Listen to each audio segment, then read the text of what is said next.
GDK Veneering. Today we've had some Bentley Turbo R long wheelbase door cappings in. Now we've done many videos on this before. You will hear noise in the background, but that's because other people are working.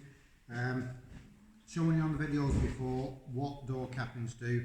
You mainly go on the top first where the lacquer flakes off, but in this case the side pieces have gone as well. Now sometime or other these have been done by somebody else and the lacquer started to go milky and stuff like that. Doesn't look the original veneer, original lacquer should I say. The veneer looks all faded and everything else. But like I said, if they used a less quality lacquer it wouldn't have protected as good. So hopefully these are going to come back up like new after a few repairs. I'll just give you a quick look at how they look. So this should all be lacquered.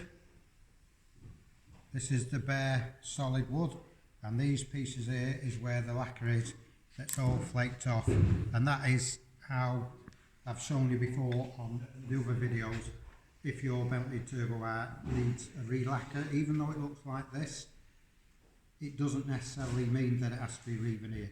So please contact us before you try it yourself here at GDK Veneering. If you check us out on Google and on all the social media places, you can get our details from there. I'm Jed from GDK Veneering. Like I said, thank you very much for watching. Bye bye. Click the like, share and tell your friends.